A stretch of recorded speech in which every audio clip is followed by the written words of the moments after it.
Hi everyone, yasas ke kalosirtate to another episode of Dimitra's Dishes. Today we're going to be making Koulourakia. Koulourakia are Greek Easter cookies. I've done several variations of these on this channel. I'm just updating this recipe a little bit because Easter is right around the corner and these are not just for Easter time. I make these all year long. They're buttery, they have a little bit of citrus in them, they're delicious, and they're so fun to make. So call the kids in the kitchen to help you make these. We're making a really big batch and the kids love to help make these. They're so much fun. Let's get started. Okay, we're going to begin with a pound of unsalted butter that's really soft and at room temperature. That's crucial to make very delicious koulourakia. The butter needs to be soft. If you remember, you can take it out and leave it on your counter for an hour or two to soften. But if you forgot, you can pop the butter in the microwave for a few seconds.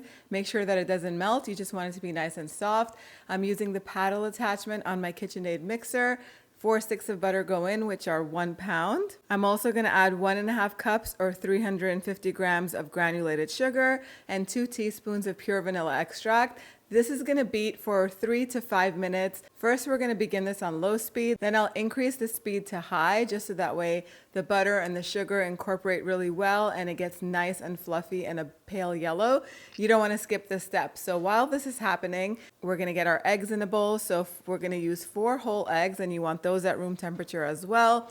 If you forgot to take the eggs out, you can just put them in a bowl of warm water. Change the warm water out several times and the eggs will be at room temperature in just a few minutes. So we're going to do 4 whole eggs and 2 egg yolks in the bowl. So that way they're ready to go when we're going to add them into the mixture.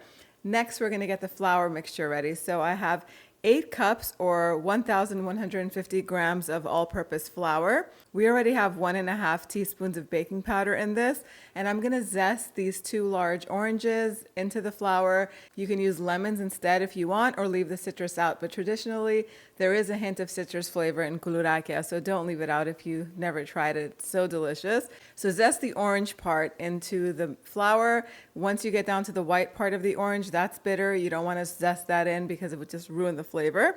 Whisk everything all together and also add in 1/2 teaspoon of salt. Just whisk the mixture together and set it aside.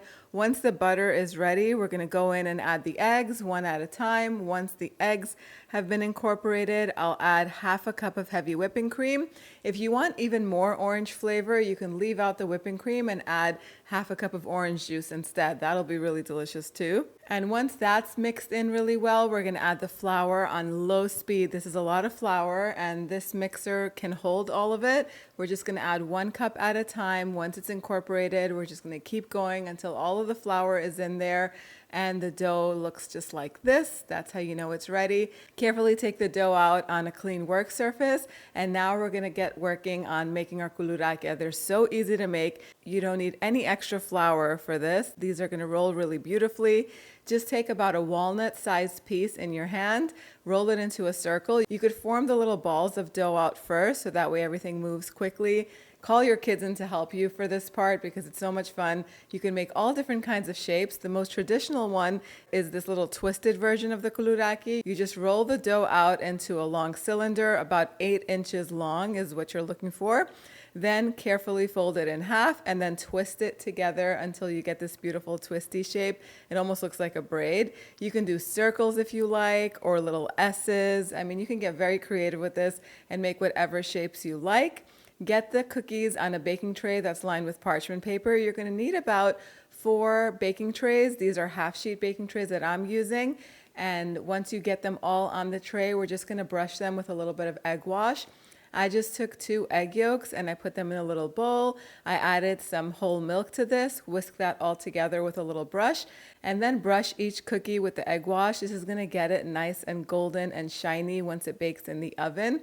My oven is preheated to 350 degrees Fahrenheit. You can also bake these at 325 degrees Fahrenheit if you want them even crispier. They're just going to take a little bit longer. The cookies take about 35 minutes to bake. If you're using both racks in your oven, just make sure to switch the trays and alternate them so that way they bake evenly. And once they're golden all around, that's how you know they're ready. Take them out of the oven and let them cool completely at room temperature. They're going to harden as they cool. We're just going to transfer them onto a serving platter, make some coffee, and then they are ready to serve. And just like that, our Koulourakia are ready. The house smells so good. I also have some coffee on the stove, some more because I have some friends coming over, but I'm also gonna enjoy a cup with the Koulourakia. They're so buttery and delicious. They're gonna be a little bit crispy on the outside. You're gonna taste a little bit of orange that's in there, but of course, if you don't like orange, leave it out. Substitute lemon zest instead, or you could leave it out completely, and you could flavor these with some anise seeds. That's very nice. You can put some cinnamon in them, cardamom seeds. Cardamom seeds are really nice in this. I'll put all the options on the blog. I've also made these with chocolate and done half vanilla, half chocolate swirls. There are so many options, and I've done a video for the chocolate version. I'll post that down below so you can take a look at it. Let's do the taste test. So I love to dip these in my coffee. So good. Really good Koulourakia are a little bit crispy. I know that there are some versions out there that are a little bit on the softer side where there's more baking soda in it. I don't put any baking soda in mine, just baking powder so they can rise a little bit and get a tiny bit fluffy. But a really good Koulourakia, in my opinion, is a little bit dense. It's really buttery, it's crispy on the outside, and then it melts in your mouth. These are just the way I like them. I hope you give this recipe a try, and if you do, I love to see your recreations, so share your pictures with me on Instagram. If you don't already follow me there, you should, because I do a lot of behind the scenes stuff on my stories. Let me know what you guys think in the comments section down below. If you want to print out this recipe, head on over to the website, dimitrasdishes.com. Yes,